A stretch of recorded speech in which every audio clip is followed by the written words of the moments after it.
You're listening to the Marriage Clinic Podcast, a podcast on love, marriage, and personal development. Our purpose is to inspire and equip you with knowledge and skills to enable you to have lasting and fulfilling relationships. Now, your host, Joshua Margaret.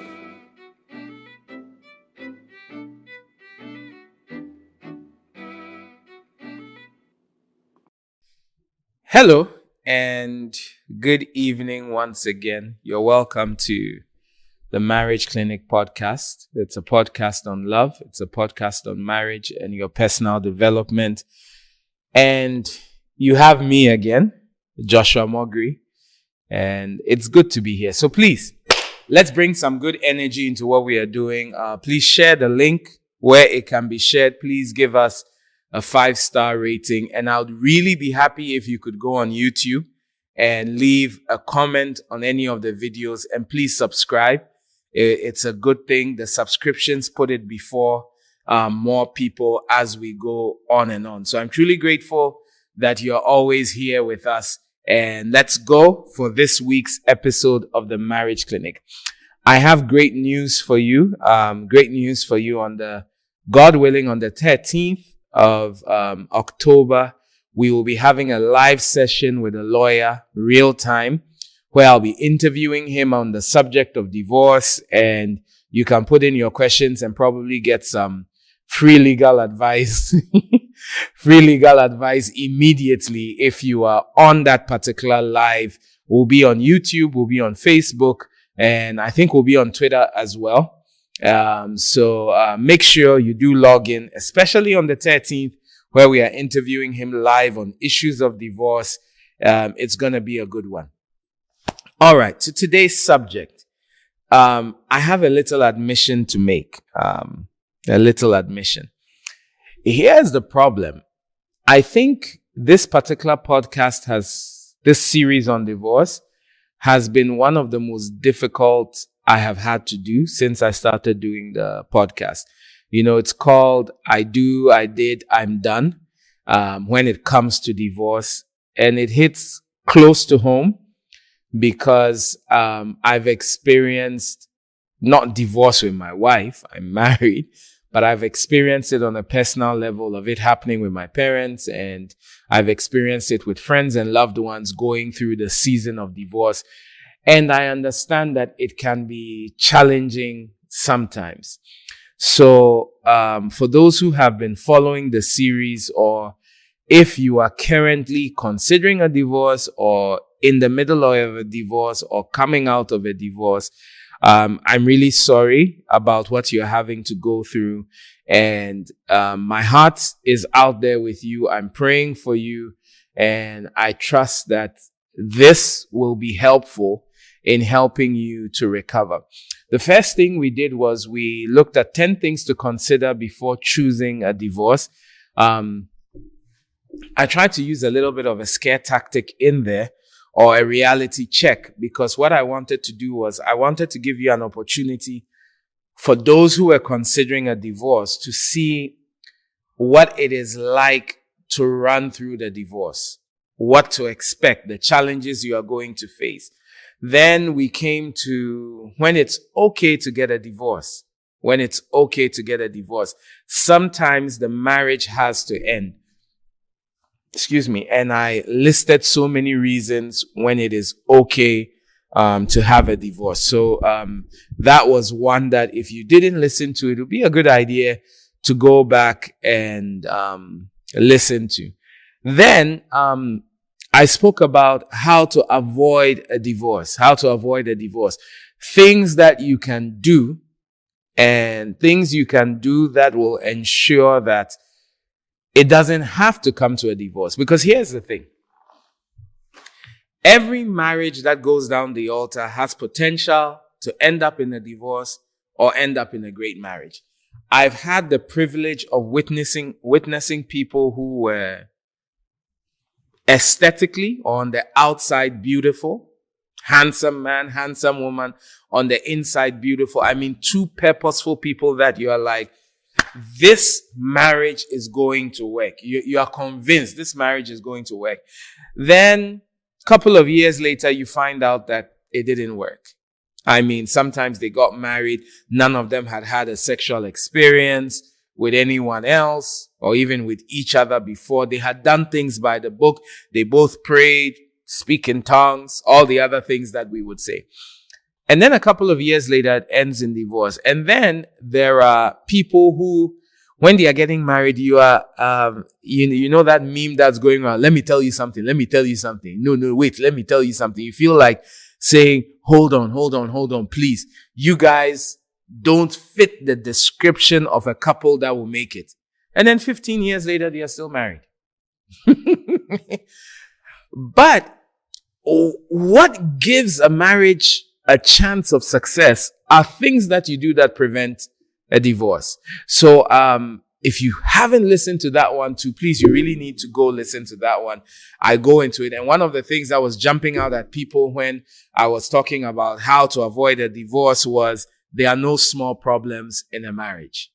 And that really hits men real hard. There are no small problems in the marriage. If one person says this is my problem and it's as little as how you use a toothpick, think about it and deal with it. So that has been great. And that brings me to today, where I'm speaking on recovery and thriving after the divorce. Recovering and thriving after the divorce. I've had the opportunity to work with, to counsel, to work with, to relate with several people who have had to go through a divorce. And the divorce, having a divorce is bad, but it's not the end of the world. Having a divorce, going through a divorce is bad. It's a traumatic experience. It's challenging to deal with, but it is not the end of the world. So today, I'm just talking about recovery and thriving, recovery and growing, coming to that point where, yes, the divorce has happened, but how do I grow after this? This is a good place to put some fire in the chat if you're watching on a social media platform. And this is a good time to click on the share button. Good. So I'm probably talking to different groups of people today. Maybe you've asked for a divorce. Currently, as we speak, you've asked for a divorce. Maybe you are considering a divorce. Maybe you were blindsided by a divorce. Maybe you are helping someone who is going through a divorce. All right. No matter where you find yourself, this information is important. So I'm just going to tell you a couple of things. They are not necessarily arranged in steps. So it's not like point 1 leads to point 2 and point 2 leads to point 3, but they are just a collection of good ideas and tips and helpful information that is going to help you survive the divorce and thrive after the divorce. So let's jump in. Number 1, take time to grieve the death of the marriage. You see, you or the individual you are helping got married expecting that this would last forever. Got married expecting that we'll grow old together. I would either bury you or you would bury me. And for some reason, a lot of the time, women believe they will bury their husbands. I don't know why. So women are always asking, am I in your will? Why are you not telling your husband if he's in your will? And you, the woman, are the one who is always asking, am I in your will? What are you giving? Because there's just something in the mind of women that believes that they will outlive their husbands. Funny thing, I was talking with my wife and she passed a comment that made me believe she believes she's going to outlive me. And I asked her, I said, what makes you think? Anyway, so you got married expecting that you are going to be married forever. And for some people, that didn't happen. Number 1, take time to grieve the death of the marriage. It was something you were hoping would last forever. It did not last forever. Take time to grieve. What does it mean, take time to grieve? Just like when you lose a loved one, you need to understand that healing does not happen in a day. There are going to be good days. There are going to be bad days. There are going to be days you don't even think of her after the divorce. And there are going to be days you wake up thinking about her. There are going to be times you're going to dream And in your dream, you're still married, and wake up and realize that no, this marriage has been over. And even as I'm talking, some people who are even just in relationships, there are times you dream that you are still with her, and then you wake up and you're like, shizy. But anyway, so take time to grieve the death of the marriage. It's okay to mourn it. It's okay to take weeks and months and feel like I wasted my time. This shouldn't have happened. It's okay. That brings me to the second one, which is number 2 is allow yourself the space to feel the roller coasters of emotions. So what's going to happen is that there are days you're going to wake up and you're like, I'm so glad I divorced this. I nearly used the word we can't use on camera. And the other days you're going to wake up and you're like, I really miss her. There are days you're going to wake up and you'll be singing to Kanye West, she's a gold digger. Yeah, she's a gold digger. And then the other days you'll be singing the Celine Dion Titanic song, My Heart Will Go On. So there are days you're going to feel like you made the right decision. There are going to be days you feel like you made the worst decision. There will be roller coasters of emotions. There are times you're going to wake up missing the person you have divorced. And there's nothing wrong with missing someone you have broken up with. But missing someone doesn't mean you want the person back. Okay? So number 2 is allow yourself space to feel the roller coaster of emotions. Number 3, remember that change is difficult. Anything that is new is difficult. You're going to have to unlearn some things and learn some things. Talking to someone, and one of her biggest challenges after the divorce, which kept reminding her, was having to cook for one person instead of 2. She had become so used to putting 2 cups of rice in the rice cooker, putting 2 plates out, making enough stew for 2 people. And anytime she begins to cook, and sometimes she probably will be weeping by the rice cooker because she made too much rice. So, you need to remember that change is difficult. It takes time. You're going to go through periods of picking up the phone and dialing the person and realizing that maybe you're sitting in the car has a problem and you're looking for the mechanic's number, and you start dialing and you realize that no, I can't call him any longer to ask for the mechanic's number. It's okay. Change takes time and it's difficult. Number 4, you don't have to figure everything out. Sometimes at the beginning of a divorce, you feel like you must know how it's going to work out. How am I going to cope in this way? And how am I going to take care of the children? And what's going to happen when I'm 50? And what's going to happen when I'm 60? And how are we going to handle things during our daughter's wedding? Your daughter is 10 years old. You have 15 years to figure out if he is going to walk her down the aisle, and then you're thinking, how about if he remarries? How are we going to sit in the church during? No, you don't have to figure everything out. Bring your mind home. You just need to figure out how you're going to get through today. And tomorrow you figure out how you're going to get through tomorrow. And this advice goes out to anybody who's struggling with anything, whether you're struggling with an addiction, you're struggling with the loss of a parent, the loss of a loved one. If you're Western, maybe the loss of a pet. I can't figure that one out, but hey, different cultures. But you don't need to figure out everything. You just need to figure out today. You don't need to figure out how I'm going to not take tramadol tomorrow. Just figure out how you are not going to take tramadol today. All right? So you don't have to figure out. Number 4, you don't have to figure out everything. Number 5, you're going to have to deal with the negative voices that keep coming in your mind. From time to time, you're going to have negative conversations with yourself, and you're going to need to draw yourself out of it.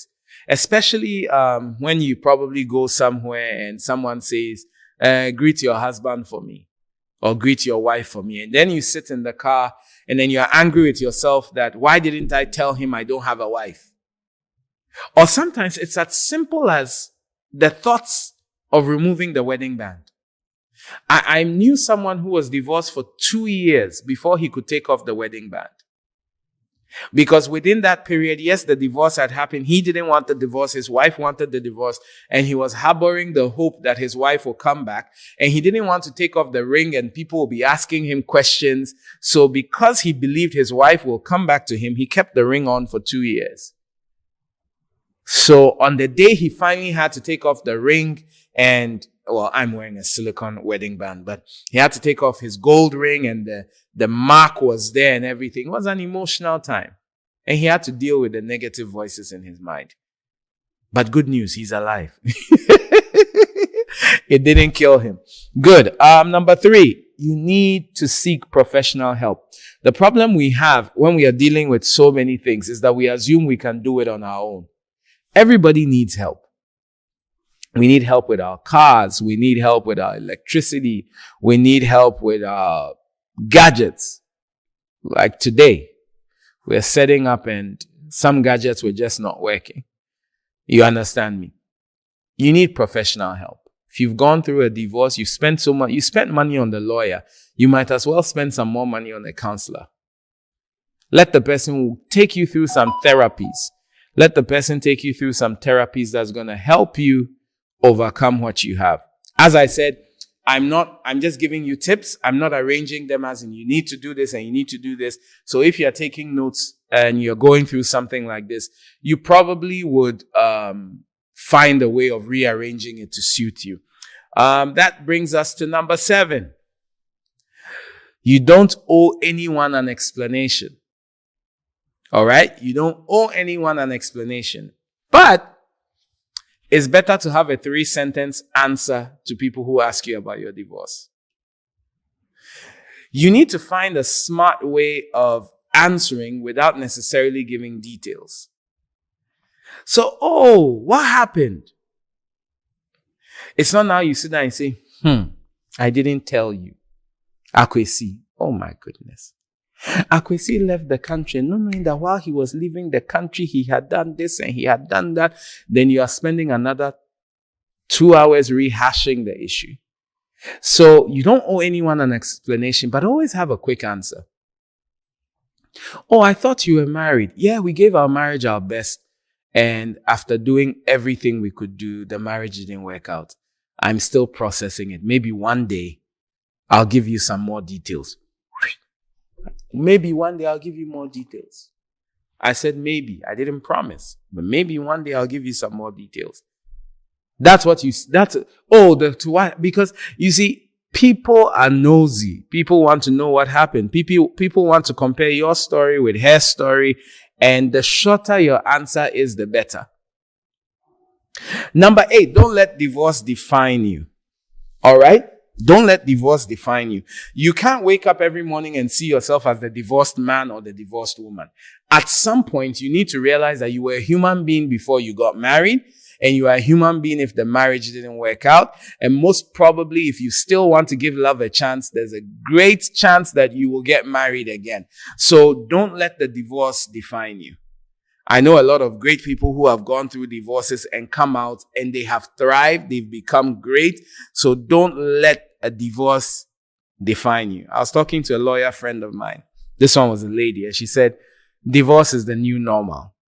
I said, well, that's a tainted sample size because you're a lawyer. I didn't say that to her, but I knew she deals with more divorced people. So what happens is that don't wake up always saying, I'm a divorced person. There's so much more to define you than letting divorce define you. Wow, we're running out of time, so let me speed up. Number 9, tackle loneliness head on. You're going to be lonely some days.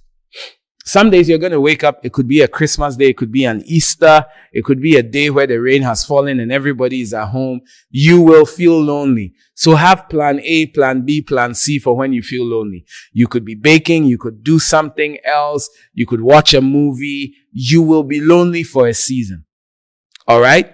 You will be lonely for a season. And in order to deal with the loneliness, we come to number 10, develop healthy coping strategies. Develop healthy coping strategies. If you know there are particular times of the month or particular times of the week where it's hardest to be alone or to cope with the divorce, you probably would want to find other ways. Sometimes it may mean leaving your church.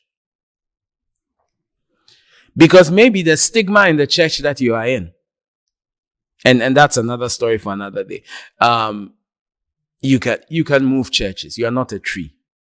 If the church is not serving you well, find one that will serve you well.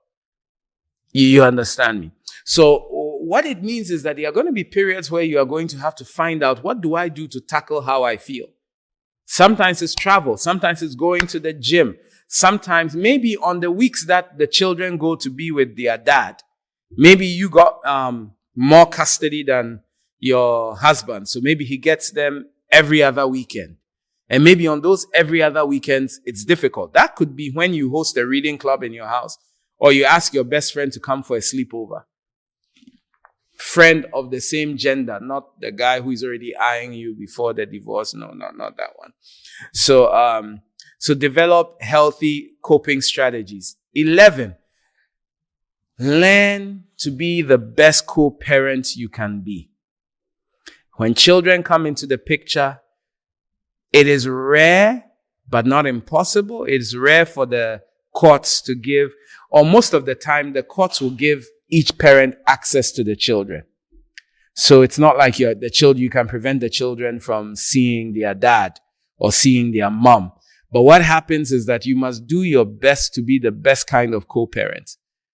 Don't withhold sending money to her to teach her a lesson because she's still angry. Or don't diss the mother to the children, or don't shout at the children because you're angry with the mom. Don't retaliate. Sometimes you see it. He didn't send money, so I'm going to do this. Or she didn't bring the kids at the right time, so I'm going to do that. She didn't say, thank you for the money I sent. Something. No. Try to be a good co-parent, even if the other person is being a lousy one. Determine never to say anything bad about your ex to your kids. If that person is bad, they'll find out on their own. But sometimes when you begin to say bad things to children about their parents, you just push them closer to that parent. All right? Then number 12 is watch out for desperation. You may reach a stage where you feel desperate to reconcile with your ex-spouse. Depending on your situation, this might not be the best thing for you, your spouse, or your family. So there's going to be that desperation. Maybe I made a mistake. Maybe I should go back. You need to take a breather before you go back, because there will be a season of desperation. And if what precipitated, that's a big word, if what pushed you to get the divorce hasn't gone away, if you do remarry, you're just going to get a divorce again. All right? Then that brings us to number 13. Avoid a hard rebound. Avoid a hard rebound. Sometimes what happens is you're not sure if anyone will like you again, so you jump into the next available relationship. So your gym instructor starts to look at you and says, oh, your body is getting snatched. And before you realize, you are visiting gym instructor at 8 p.m. Okay, 10 p.m. 8 p.m. it could be something else. So avoid a hard rebound. Avoid jumping into the next available relationship. All right? You will be tempted, but avoid jumping into the next available relationship. Which brings me to number 14. Tap into all resources available. Some of you need to send this to some of your friends that got divorced. There are books. People have written books after they got divorced. There are online resources. There are church programs. There are support groups for like-minded people that could help you. Make sure you research the groups you are joining, the books you are reading, and make sure you get material that will help you. I actually even saw on, I don't know if it was TikTok or Instagram, probably TikTok, someone who is a divorce coach. I mean, now there's a coach for everything, and this person is a divorce coach. So if the person is good enough and the person's ideals and values line up with you, why not? You could go ahead and enroll in their coaching program for how to get through a divorce. Number 15, take care of yourself. Give yourself the gift of good health. This is not the time to get all depressed and eat so much food, and after 3 months you can't come out of the house. No, this is the time to give yourself the gift of good health. Eat right, work out, stimulate yourself mentally, stimulate yourself physically, and stick with a routine that works for you. Start taking a walk every morning. Enroll in a gym. Take dance class. What other healthy things could you do? Join a book club. Join a chess club. I've recently started playing chess again, and it's not been easy. All right? So take care of yourself. I think I have 2 more. Remember that no matter how bad it gets, you'll be happy again someday. It may rain now, but the rain doesn't rain forever. One day the sun will shine. One day the sun will shine. No matter how dark the night gets, the morning will come. So if you're going through a divorce, separation, and you are feeling the pain right now, I want to encourage you, it gets better. Tomorrow will be slightly better than today, and the day after will be slightly better than tomorrow. And gradually, for some people, it will take months. It may take years. Healing is not linear. But one day you wake up and realize that the divorce is no longer weighing on your mind and it no longer defines you. Brings me to the last one. Ask God for help. The Bible says that call unto me and I will answer. So whenever you are in pain, whenever you are going through things like this, just ask God for help for today. Not to figure out everything, but help for today. So here we are. This is the Marriage Clinic podcast. My name is Joshua Mogri, and it has been good bringing you this awesome session. As I said, on the 13th, God willing, we're going to have a great conversation, and it's going to be good. Take good care of yourself. Love you all, and send me messages, send me questions. I'll address it. Bye-bye.